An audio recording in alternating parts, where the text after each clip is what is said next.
Well, our next panel discussion topic is From Lab to Market, Building MedTech Innovation. MedTech innovation often requires long gestation periods from high capital outlays to go to the market.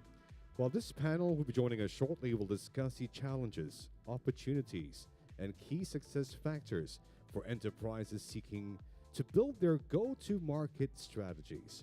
It gives me great pleasure to once again invite our moderator on the stage for this panel discussion, the Global Managing Director, EIU Healthcare, and she's also the Managing Director for Clearstate. Join me in giving Ivy Tay a big warm welcome, please. Ivy, good afternoon. Thank you so much for joining us. And our stellar panelists includes Kathrine Myhre, Chief Executive Officer of Norway Health Tech. Let's give her a big warm welcome, please. Phil Morle, partner from Main Sequence Ventures. Phil, welcome. Let's give him a big round of applause, please.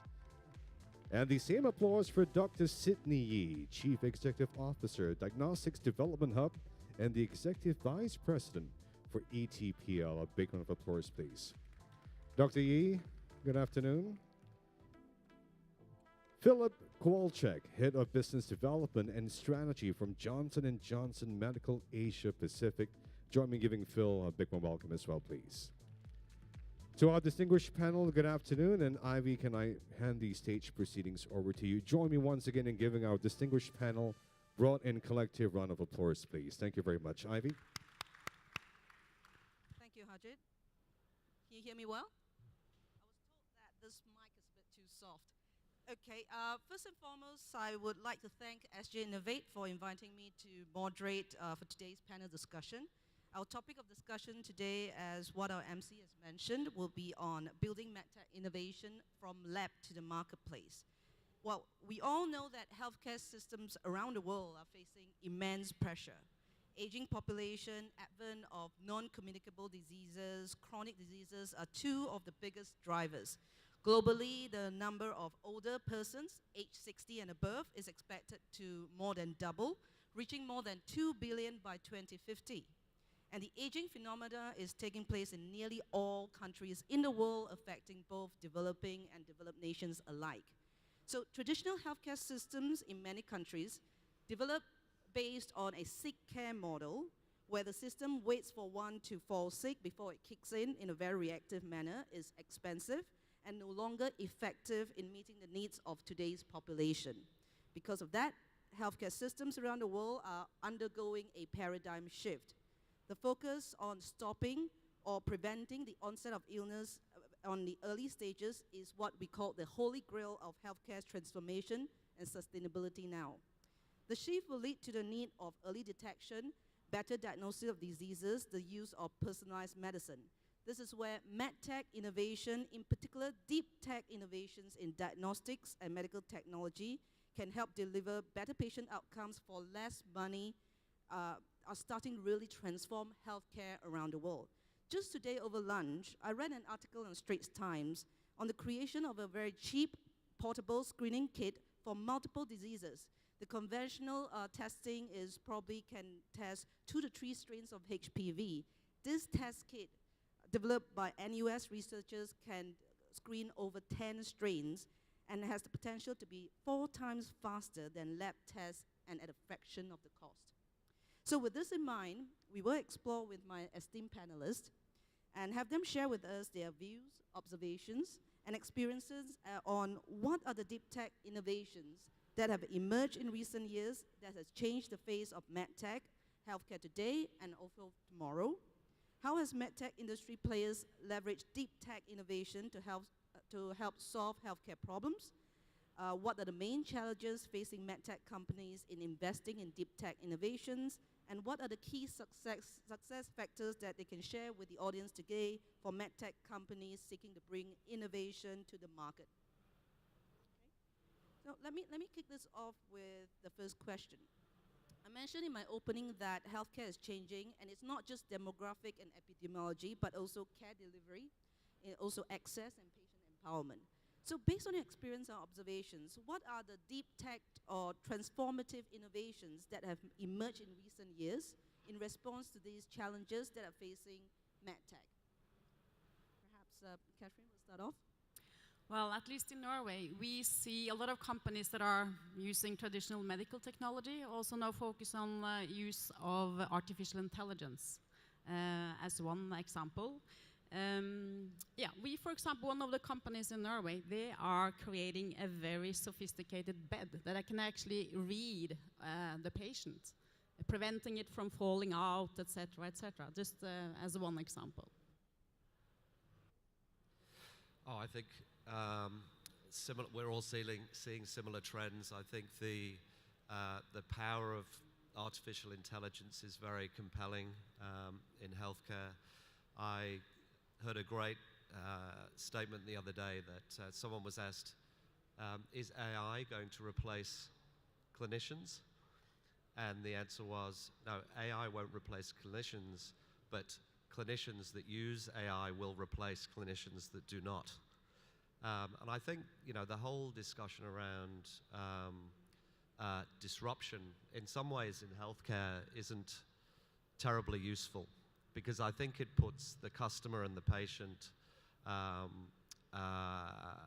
in a defensive position, and it sort of describes the amazing technology that's coming as a threat, not as a benefit to everybody. And I think the next 20 years at least of AI is going to be supporting the incredible human beings that make healthcare possible today. Yep. We hear from Kathrine and Phil about AI. Sidney, what are your views about transformative innovations happening in MedTech? So actually, it's probably more coming from the perspective of, absolutely agree with you what you said earlier, that the evolution of healthcare is now actually trending from care to health. And I think the convergence of technologies actually has brought down the cost to some of the platforms. Right. I have to go with NGS, right? It's been around for decades, really. It's not really new technologies that we just actually discovered, but the convergence of technologies actually had brought the cost down so much that it's really accessible to a lot of people. And people are not just using it for health purposes, it's for care purposes, but it's actually also for health. People want to know how to better prepare themselves for many things to come. One of the most disruptive use of NGS actually is in the space of prenatal health. Prenatal health actually is probably the fastest adoption of any medical innovation in the history of medicine. And it's actually not really for care, it's really for health management.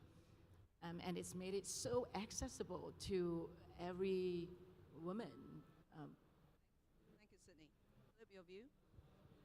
Yeah, I think the demographics that you touched on are really important. And then if you drill kind of a level deeper into surgery, 1/3 of the global addressable disease burden can be addressed by surgery. There's 5 billion people, according to the WHO, that don't have access to safe and effective surgery.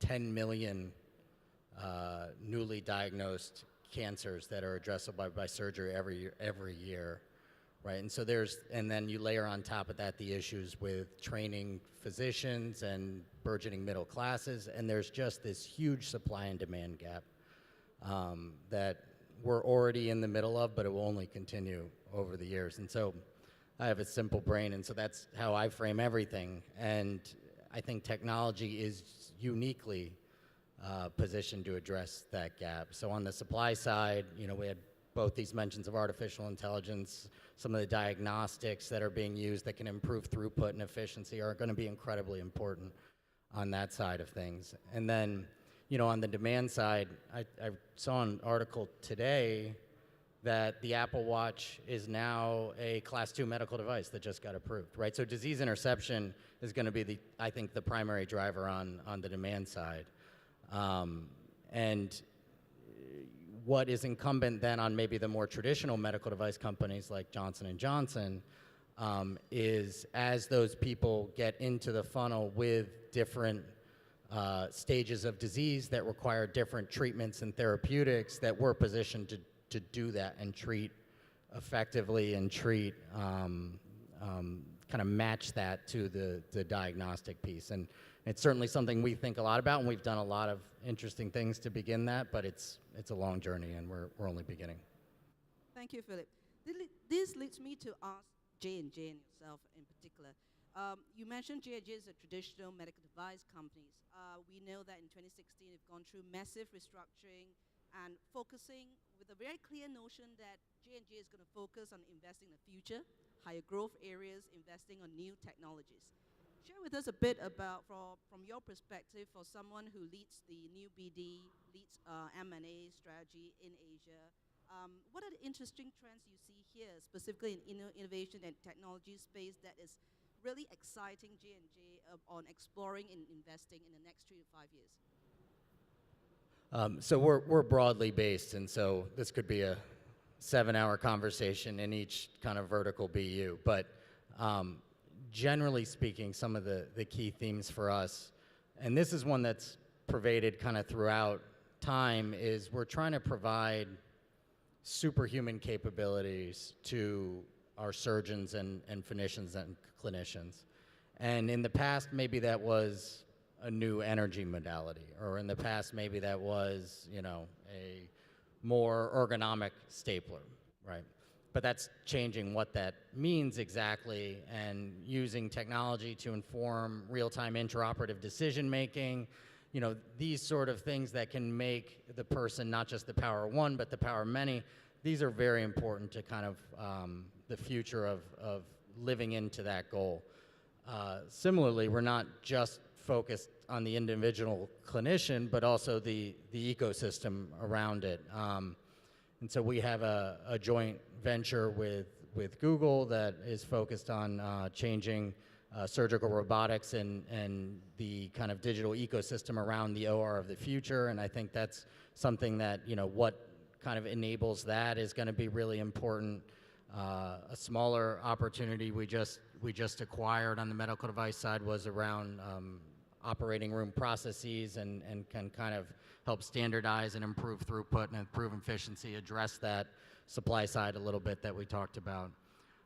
So these are some of the kind of key things we're focused on.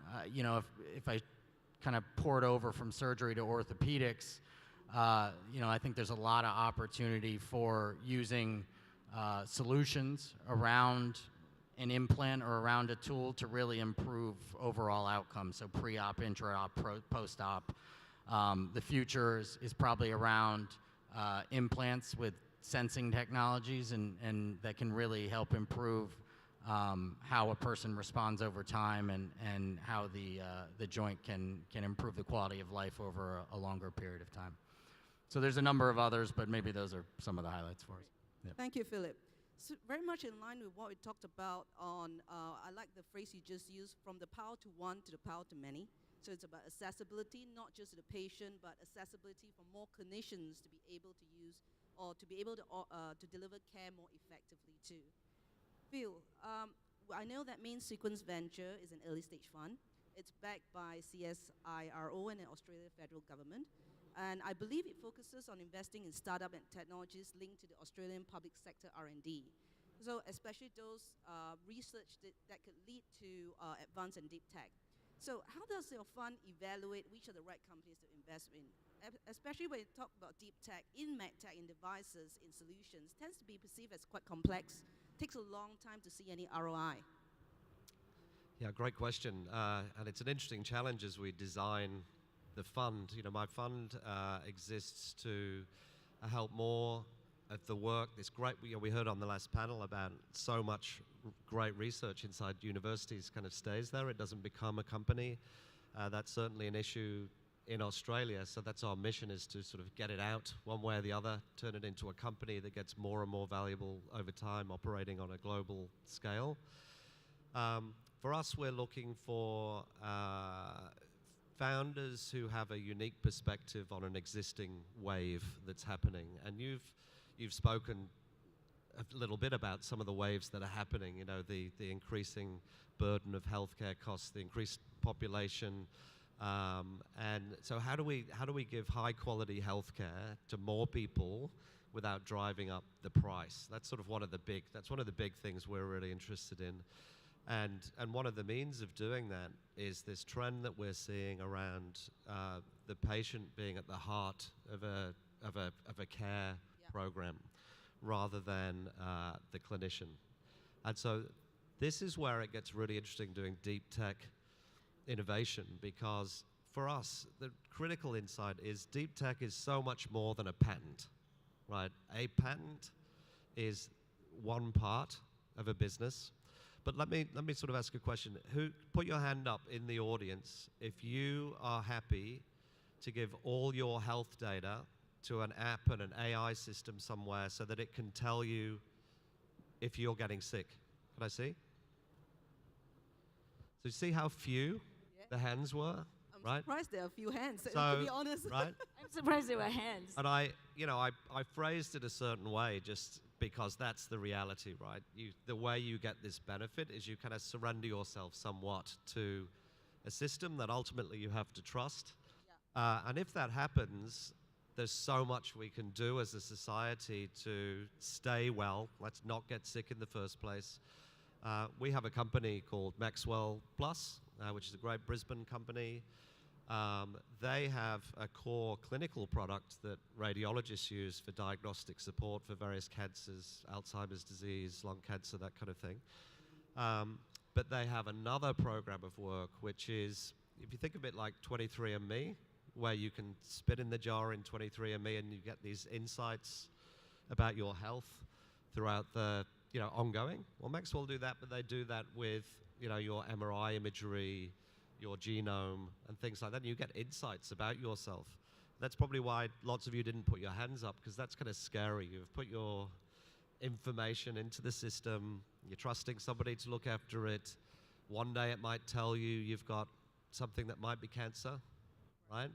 That's a good. It's not good that it happens to you, but it's good that you find out beforehand when you can actually fix the problem.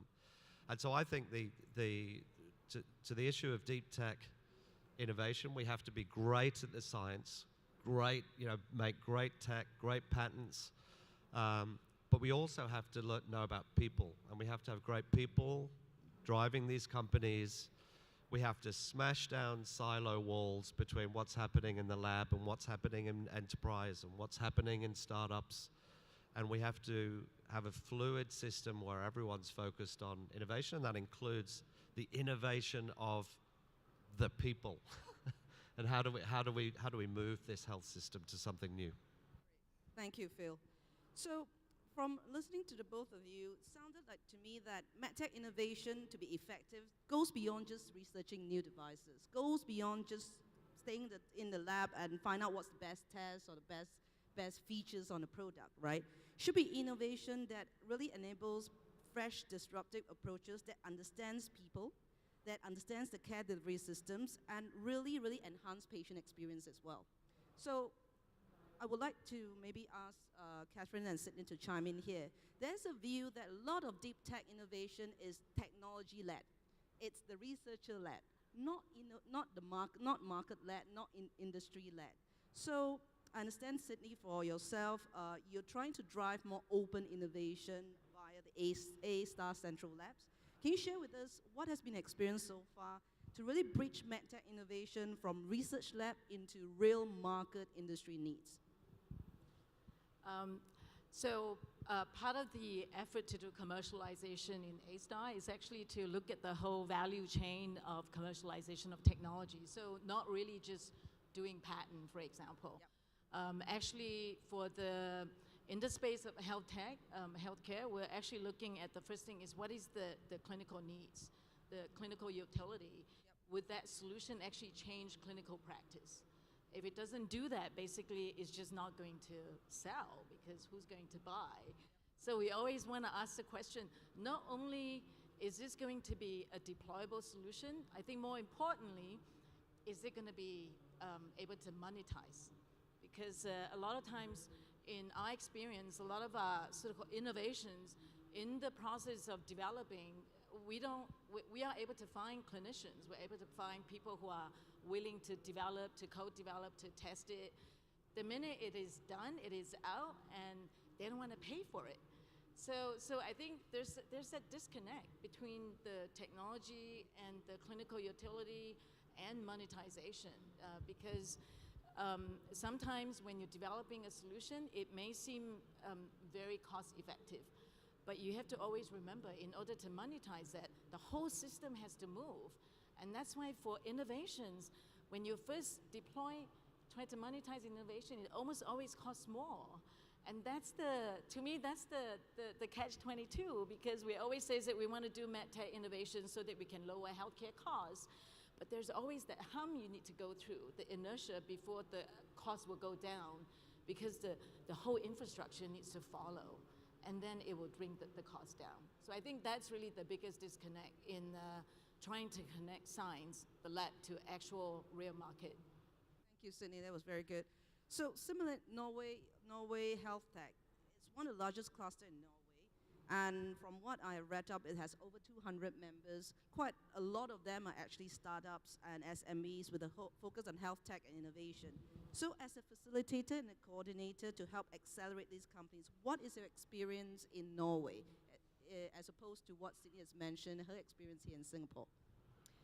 With regards to making Bridging, yes. Well, first of all, we saw that a lot of the companies that were making products and solutions, they didn't fit the need. So we had to come up with a process. Feel the need to make profits? No, well, the needs of the market, the needs of the patients. So we had to come up with a process so that the companies didn't only produce or come up with products that fitted 75%, but we wanted them to fit the needs 100%. So we had to kind of change the process, and starting with what is actually the challenge, what is actually the need. So we came up with this methodology, we call it I Wish I Had, and asked the patients, the clinicians, what do you actually need? And then combining or matchmaking the need with those that actually could fulfill the need by producing product solutions that are based on the needs and fulfill the needs, right? Yeah. So that was one thing. Another thing as well, building an ecosystem so that you actually have a platform. Another thing that was a challenge in Norway was the testing and verification of the products and solutions. You can simulate, but it's actually when you test with the patients themselves or with the clinicians themselves using the solutions, that is when you really get the feedback. And you have to iterate back and forth, back and forth. We didn't have test facilities in Norway 5 years back, so that was part of what the cluster was doing, was going to the government, going to the hospitals and said, well, can you please open up the doors? Can you make a facility where you can have clinicians also being paid for testing the solutions? So now in Norway we have several test facilities. One is, it's called the Intervention Center, and I think it's still the only facility where you can test on animals in the morning and you can test on humans in the afternoon. So if someone is interested in that, because that's also make the process very efficient, you can come talk to me after. And I would also like to mention that not only are we running test facilities in Norway, but we are running a network of test facilities in the Nordics, which make it more, hopefully, more efficient as well. Yeah. Thank you, Kathrine. Maybe this will lead me to the next question. Now, in Singapore, we see that a lot of innovation in health tech, in MedTech, is actually supported by the government. It's government funding. It tends to originate also from university research labs. So, aside from funding, how active have you seen the government in supporting the development and growth of MedTech industry, particularly in entrepreneurship support, particularly in innovation? What are your observations in Singapore, in Australia, and maybe on a broader basis in the US and Norway?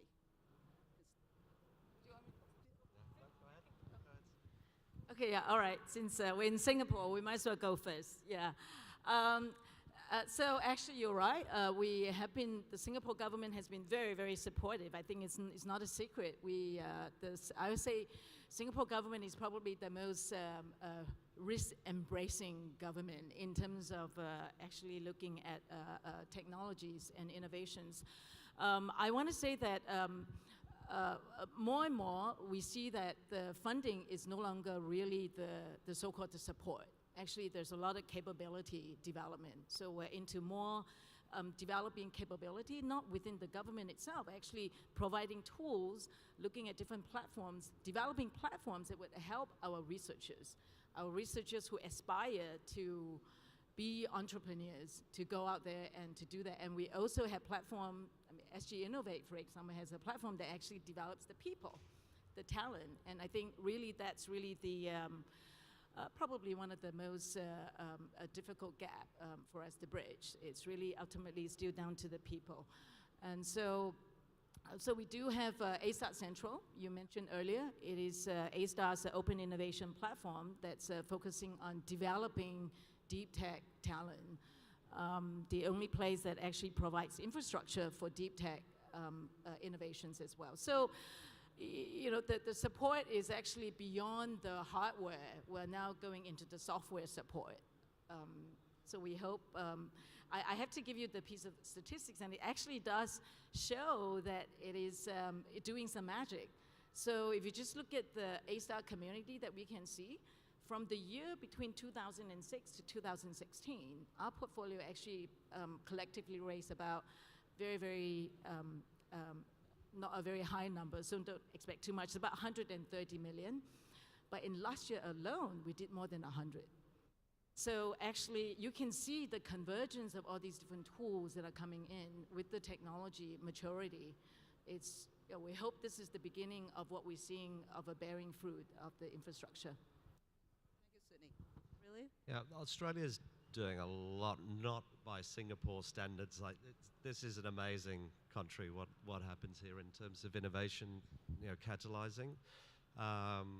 We have a great program though in Australia, for example, called NISA, the National Innovation and Science Agenda, and that's what the Main Sequence Fund is part of. But there's also a very big capability building program called ON, which CSIRO runs. And I think CSIRO, as were many of the research organizations years ago, were very sort of lab, you know, curiosity-driven rather than market-driven. And there's been a profound change. I mean, ON, for example, has about 200 teams a year going through it. Itself, it has caused a whole bunch of programs to be formed inside the universities, inside defense, inside the Ministry of Sport. And suddenly, everything is about what does the market need. And I love that. What did you call it, Kathrine? I wish I had? I wish I had, yes. I love that. Can we steal it? I'd really like to steal it. Yeah, you can. I'll give it to you. Yeah, excellent. For free. Thank you. Fantastic. And so, and it's amazing how that changes behavior and creates something more useful more quickly. And it's also quite inspiring, I think, for the researchers. I mean, as humans, what we love most, I think, is when someone loves what we're making, right? And I remember one of the ON teams last year began as very science-led. That in fact, they were intellectually trying to solve the problem of artificial bones. So when you replace a bone, the problem today with titanium and so forth is that it's too rigid, so it starts to break the rest of your body. So they said, we're going to fix that. We're going to make a new material that is just like a human bone in terms of its flexibility and strength. And they had the most depressing experience in ON because what they discovered is nobody wants it. It's to your point, Sidney, actually, that the whole value chain has to conspire to make something work. And there was no motivation to replace or change the very complicated value stream that's around how it works today. It's good enough. So, and scientists across Australia are starting to learn this. As I mentioned before, there is almost a promiscuity of interaction. We all just want to work with other people. We're not keeping things secret so much. We're getting out there and we're working. We're saying, who wants to come and help us? I was amazed when we started. So you would say Australia has actually practiced open innovation quite well. Very much, yeah. It's a new, it's a habit change. It's taking some time to get it happening. But I think as there are more success stories, as people are getting the benefit from it, as we're basically, spreading the risk and the opportunity across different parts of the innovation system, it's starting to catch fire.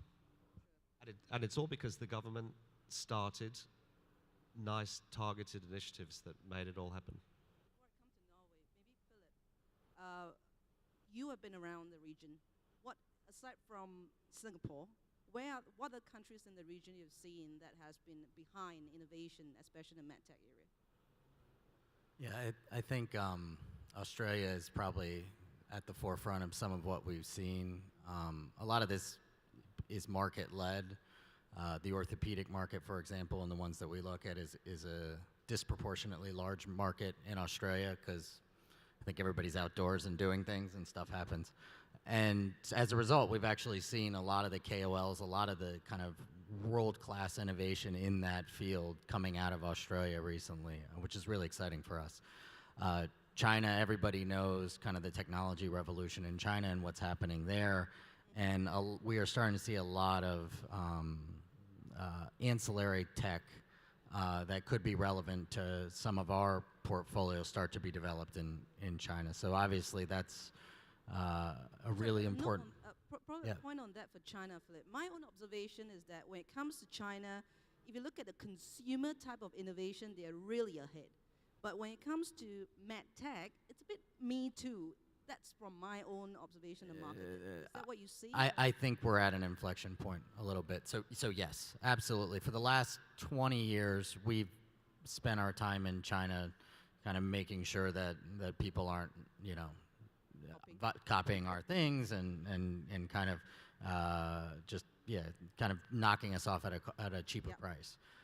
That is changing. I would say we're at the very beginning of that innovation curve, but I do think the local companies have jumped. I think one of the important things that's happened there, and we might see it play out over time, is IPOs in China are now you don't have to be profitable, and soon you won't have to be revenue generating.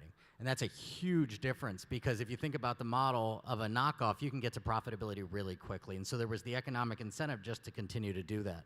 In the future, the traditional model for a more innovative device company is you actually have to invest, $50 million, $70 million, whatever it might be, clinical trials, and you're going to be in the red for a long time. And allowing people access to the capital markets will actually probably be a pretty important kind of change that it should spur innovation. Great. Kathrine, on Norway? Well, to connect the research with the industry, I would say, University of Oslo being the closest university to where I'm actually working, they've been licensing a lot, not too much startups. And to be honest, great research, but not enough coming out of that research. But the University of Oslo is now building a new building, and we're going to try something new. We're going to open up the space so that the researchers and the industry will actually sit shoulder to shoulder in the same space. And this is an initiative from the ecosystem, the innovative ecosystem, and we just hope that the president of the University of Oslo will say, yes, this is what we're going to do, just to test something new. I really, really think that will make a lot of things happen. I want to leave the last 5 minutes to the audience to ask questions. In fact, I've seen a lot of questions popping up already. So maybe one just very quick comment or maybe just a point from each one of you. What would be your view about the key success factor for deep tech startup in MedTech to transition from lab to market? Just one very short comment. I'm going to piggyback on your comment a little bit is the startups that I'm familiar with and had conversations with, I would say the primary thing that we focus on, understanding each flow in the ecosystem, is critical to what we're understanding and kind of the influences, where the tensions exist, what the short-term, medium, and long-term impact is, what the clinical flow and hospital flow is, what the patient flow is, what the dollar flow is. And I find that companies that have not grown up in the traditional med tech world aren't as versed in each component of that. And I think as we look to kind of garner more successes, that sort of thinking across the chain is going to be critical. And when you come talk to VCs or you come talk to folks like us to be acquired or invested in, you know, that's where we're going to really harness in. And I think it elevates the conversation if we're more versed on that. So. I'm going to be quick. Actually, I totally agree with what Philip just said. Everything, and it ultimately comes down to the people. So it's really just the person, the talent. I think people working together, get out of the silo, get out of the building, work together. Yeah. Well, I agree with you. Talent was my point as well. But to bring in a new thing, thinking out of the box, work cross-sectorially. We see, for example, that we can draw a lot on oil and gas, what's happening in oil and gas, and bring that into the health sector. It opens up totally new ways both of thinking, and we see totally new products popping up as well. So cross-sectorial work is another thing that I would like to mention. So different from healthcare, right? It's not that different at all. Thank you very much. Now, unfortunately, we have not ended yet because there's a lot of challenging questions coming up from the audience. I like this one. Question about, would the priority of deep tech in MedTech be on affordability or effectiveness in delivery of care? Are they exclusive attributes? Why do we have to choose?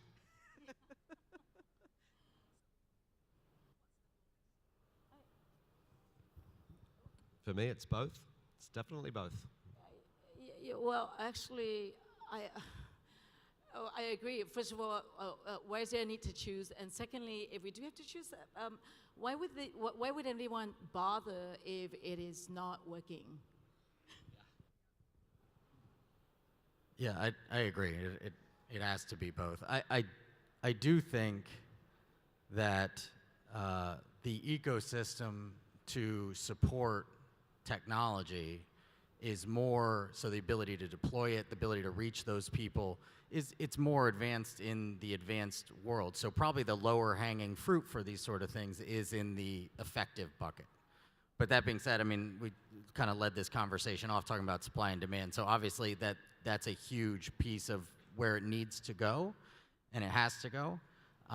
But I would say if you were actually looking at it sequentially, it's probably a little more in the effective piece and then kind of to the affordable. Actually, that's a very good point. I want to bring back the example that I mentioned earlier, the prenatal product. Actually, when it first came out, it was not affordable at all. But because it was so effective, and then now it's everybody can afford sequencing was very expensive initially. Yeah, absolutely. Yeah. So I absolutely agree. So sometimes it is sequential. You do have to be effective first, and then it becomes affordable. Absolutely. This other question is quite good as well. MedTech is usually lagging in terms of innovation. Comparing even in the healthcare sector, pharma is always ahead as well.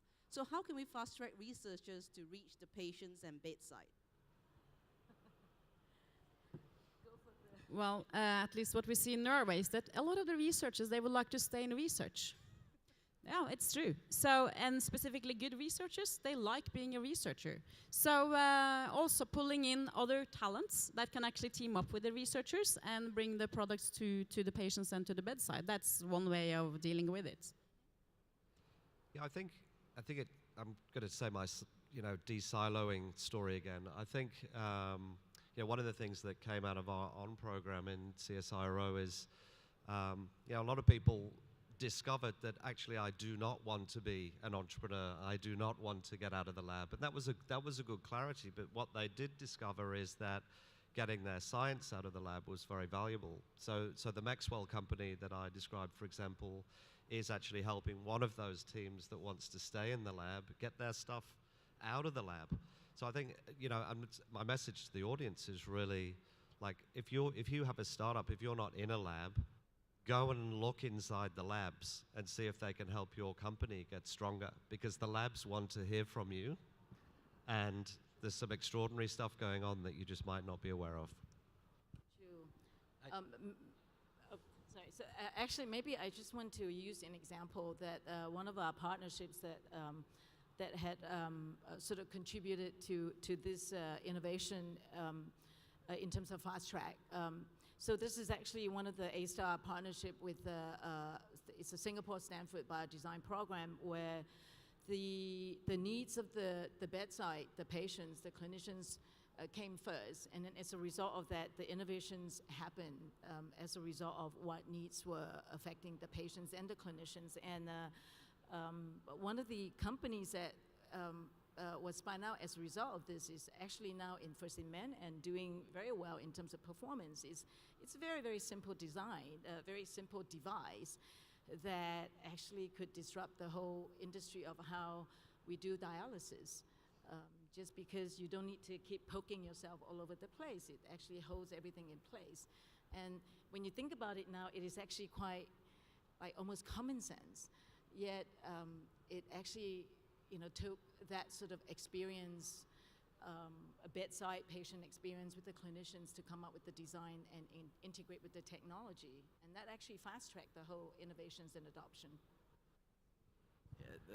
Maybe first just saying, we are dealing in patient lives and healthcare. I mean, the goal shouldn't always be to fast track, right? There's a balance in terms of our obligation to make sure that what we're providing is efficacious and effective. I think what really is going to allow, though, the opportunity to accelerate in an appropriate way is partnerships, right? So I think some of the things that like a Johnson & Johnson does really well, we can get through a regulatory market access tendering kind of government conversations really well. Startups might be able to innovate a little bit faster, and so if then you connect them together, that innovation chain should be more efficient. So I think as we start to marry capabilities, that can really kind of create a fast track environment. Great. Thank you, Philip. The question is, how do we partner with you? Actually, there's quite a number of very, very good questions in here. I was going to ask one more, but we ran out of time. So I would let the audience approach each one of the panelists after this session to ask these questions. But thank you very much for your insightful feedback and your views on how to get from the lab to the marketplace. Thank you, everyone. Thank you. Thank you, Ivy, and our distinguished panel.